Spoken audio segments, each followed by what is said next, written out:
Ugye miért kellene elhozni a bolygónk számára az aranykort?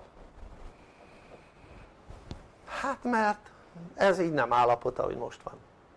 Például az nem állapot, hogy az iskolákban mit tanítanak. Hát van 3 dolog, ami fontos, hogy tanítanak. Az olvasás, ez a sorrend is egyben. Olvasás a legfontosabb. Második az írás, harmadik a számolás, alapműveleti számolás, a többi nem érdekes. Tehát, és mondom, ez egy sorrend is, legfontosabb, hogy tudjon az ember olvasni, és ne csak olvasni tudjon, hanem értse is, amit ott olvas. Nem tudom, világos voltam-e? Tehát nem csak olvasni kell tudni, én rengeteg olyan embert láttam, aki kifejezetten jól olvas, tehát hibamentesen olvas, csak nem érti, mit olvas. Nem az a lényeg, hogy el tudunk olvasni egy szöveget, hanem az a lényeg, hogy meg tudunk érteni egy szöveget. Oké? Azon túlmenően tudjunk helyesen írni, oké? És tudjunk jól számolni, nem? Fejben is, nem csak géppel, fejben is, vagy papíron, ha nincs gép. Na hát már ezt a legtöbb iskola már ezt nem teljesíti, amit most elmondtam. Legtöbb iskola, alig van olyan iskola, amelyik ezt teljesíti, hogy a diákok azok úgy tudnak olvasni, hogy értik is a szöveget,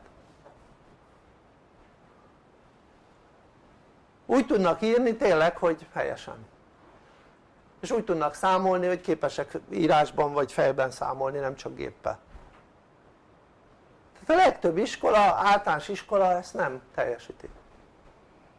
Alig van olyan, amelyik ezt teljesíti, de azok általában nem állami iskolák. Tehát az állami iskolák ezt nem tudják teljesíteni.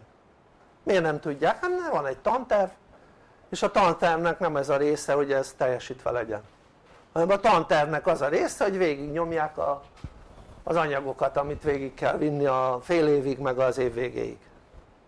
Tehát a tantervet végignyomják a diákoknál. Tehát most ez így van. Miért van ez így? Hát miért nem tanítják meg rendesen olvasni, írni, számolni a gyerekeket?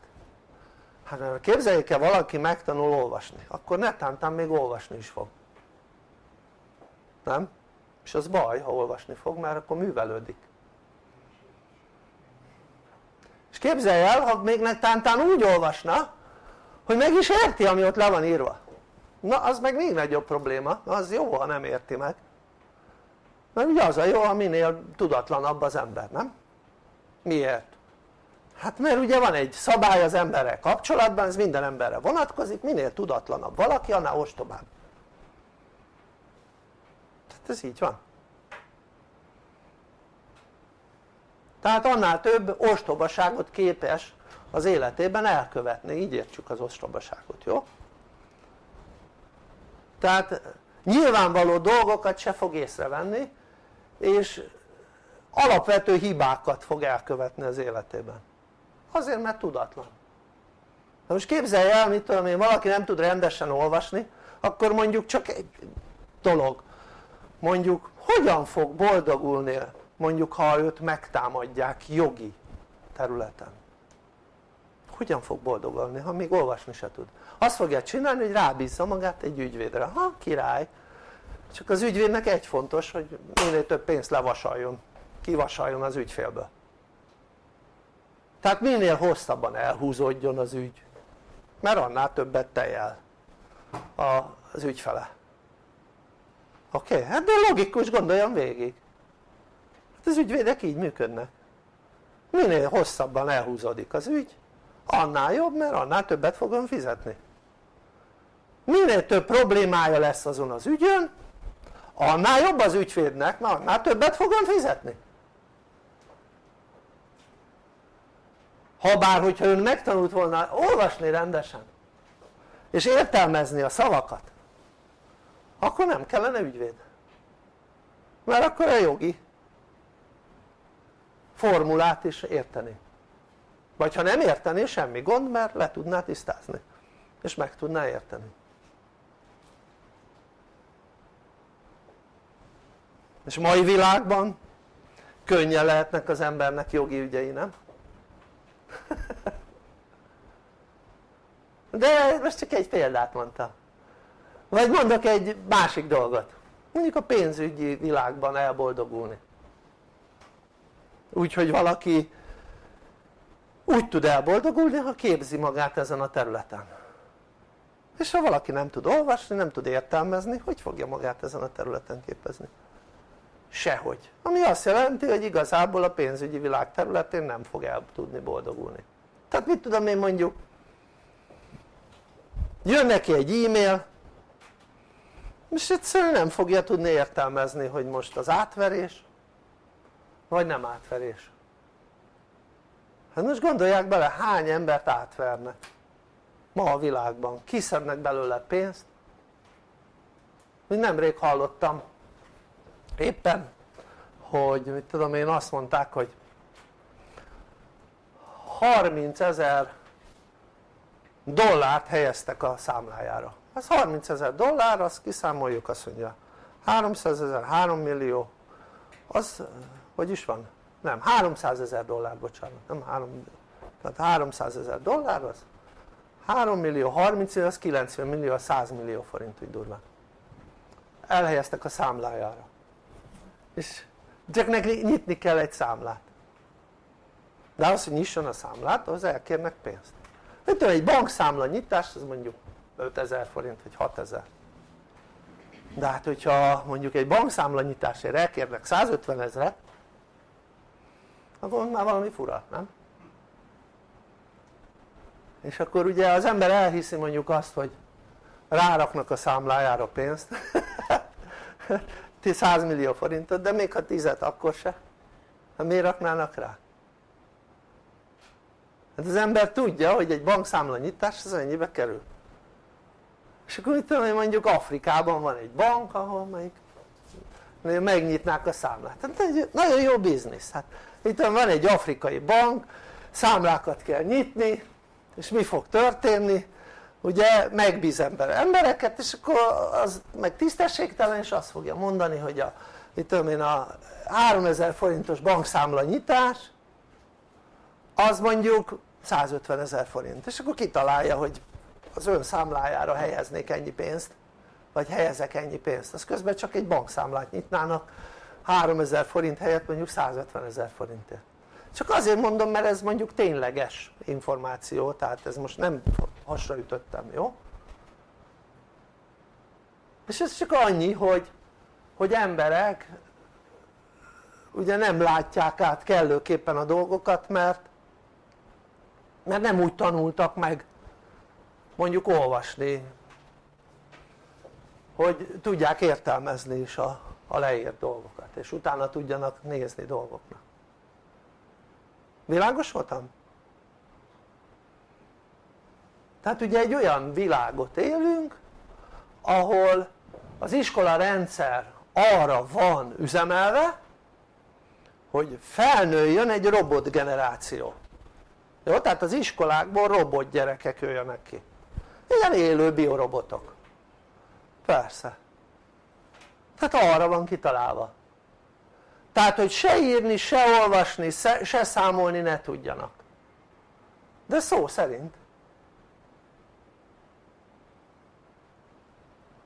De azt elhiggyék magukról, hogy ők milyen képzettek. Ezt azért hozzáteszem.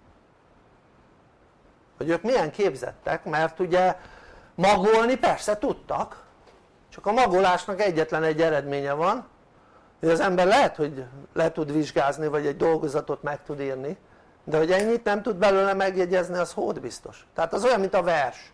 Bemagolja az ember, aztán visszaadja.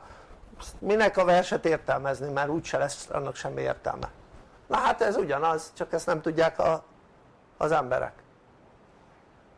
És akkor szépen bemagolnak dolgokat, utána visszaadják, utána mit tudom én, újból vizsgáztatnák, abból egy hét múlva már megbukna, mert egy hét alatt rég elfelejtette. Mert kb. 3 napig marad meg az a tudás. a magolás eredményeként. Jó, szóval van egy olyan iskolarendszer, ami kifejezetten arra találták ki, hogy szétbombázza a generációk folyamatát. Tehát a generációk folyamata az, hogy a szülők megtanítják a gyereket, és a gyerek tovább viszi azt, amit a szülő csinált, és akkor utána megint az a szülő, vagy az a felnőtt, mikor szülő lesz, megtanítja a gyerekét, és akkor a gyerek tovább viszi azt, amit a szülő csinált. Na ez a generációs folyamat. És ugye ebben a folyamatban ugye az van benne, hogy gyakorlatilag mindenki képes arra, hogy a saját megélhetését biztosítsa, mert mindenkinek van idézőjelben egy saját vállalkozása, amit továbbad a gyerekének, és a gyerekek azt tovább viszik. Világos ez? Tehát ez ugye ez a generációs folyamat, és amikor rájöttek arra, hogy ez nem jó, miért nem jó? Hát mert mindenki önálló, tehát az embernek nem szabad önállónak lenni, tehát az embert háziasítani kell, tehát ugye a vadállat az eltartja magát, a házi állat az meg már nem nagyon tudja eltartani magát, na ugyanígy a generációs folyamatban az emberek el tudták magukat tartani, akkor most háziasítani kellett őket, és a háziasítási folyamat legmegfelelőbb része az iskolarendszerünk. Tehát az iskolarendszerrel háziasítják az embert, ami azt jelenti, hogy gyakorlatilag ilyen rabszolgává teszik. A házi állat az rabszolga a vadállathoz képest, nézzük meg. A legtöbb házi állatnak dolga van, nem? A kutyának az, hogy őrizze a házat, a macskának az, hogy fogja az egeret, nem? Mit tudom, a tehénnek az, hogy nyomja a tejet kifelé a tőgyén, nem? Tehát gyakorlatilag a lónak húzza a szekeret, oké? Tehát mind azért lett a disznó azért, hogy legyen mit enni, a csirke szintén, nem? Azért háziasították, mert bizonyos céllal. Na most gondolják, ha az összes házi állatot bizonyos céllal háziasították, akkor az embert nem bizonyos céllal háziasítják? Még véletlenül sem, nem? És ezt nem más háziasítja az embert, hanem az iskolarendszer. Tehát ugye az állatokat is úgy kezdték el háziasítani, hogy a kölyök állatokat. Tehát egy felnőtt állatot már nem lehet háziasítani, egy kölyök állatot születésénél fogva el lehetett kezdeni háziasítani. Na ugyanezt csinálják a gyerekekkel. Ezért kötelező már az óvodába járás 3 éves kortól, lassan már bevezetik, hogy a bölcsőde is kötelező lesz. Most lassan majd ott tartunk. Ami azt jelenti, hogy minél előbb, minél kisebb korban kezdenek el háziasítani egy élőlényt, annál könnyebb háziasítani. Hát persze, annál tökéletesebb a háziasítás, persze. Na ugyanezt csinálják az emberrel, jó? Tehát az embernél bevezették azt, hogy kötelező az iskolai oktatás, nem azért, hogy mindenki tudjon írni, olvasni, nem azért. Az írni-olvasást meg lehet tanulni tökéletesen 2 év alatt. Tehát tökéletesen meg lehet tanulni. Nem kell hozzá semmivel se több. 2 év, 24 hónap. És tökéletesen írni, olvasni és alapműveleti számolást meg tudja csinálni az ember. Ami azt jelenti, hogy most képzeljék el, ha nem lenne kötelező az iskola, akkor is járnának annyit, hogy megtanulnának írni, olvasni, számolni meg az alapműveleti számolásokat. Jó? Na most ugye ezt azért csinálják, hogy teletömjék információval, tehát úgy működik az ember, hogyha ön túl sok információt kap, akkor több információ nem fér be. Nem vicc, ez komoly. Nem fér be a fejébe, ezért van az, hogy mondják az emberek, hagyjatok engem békén, én már annyi mindent hallottam, én már nem akarok hallani semmit, meg hagyjatok engem békén, mert én pihenni akarok. Hát ezért, mert tele van a feje, tele nyomták egész nap. Tehát ez így működik az ember, minél több információt benyomnak, annál inkább nem akar már többet befogadni az ember. Napi szintről van szó, napi szintről. És az iskola az jó tele nyomja. Hát most képzelj el, nézze meg, egy dolgozó ember 8 órát dolgozik általában, nem? Az iskolás jár 6-7 órát az iskolába, majd mellette még 2-3 órát tanulnia kell, hogy másnap tudjon mondjuk dolgozatot írni vagy felelni. Hát ezt akárhogy nézem, ez több mint 8 óra, nem? Már az én időmben is több mint 8 óra volt, ki is voltam rajta akadva rendesen. Nem is tetszett. Nekem már akkor általános iskola már felső tagozatban feltűnt, hogy jé, hát én többet foglalkozok az iskolával, mint a szüleim a munkával. Nonsens. Önnek nem tűnt ez föl gyerekkorában? Nem volt ez furcsa? Nem értettem akkor, hogy ez miért van így. Hát most már értem, hát persze. Jól le kell fárasztani, jól le kell zsibbasztani az embert, és akkor az ellenálló képességét csökkentik. Minél jobban lefárad egy ember, minél jobban lezsibbad egy ember, annál kevésbé érvényesíti a saját akaratát. Világos ez? És jól lezsibbasszák, jól lefáraszták szegény gyerekeket. Játszásra már jottányi erejük sincs. Hát pedig a legfontosabb gyerekkorban a játszás lenne. A játszás egy nagyon jó állapot, amikor az ember játszik, vagy a gyerek játszik, nagyon jó állapotban van. Szóval ez az egész iskolarendszer arra lett felépítve, hogy az embert manipulálhatóvá tegyék.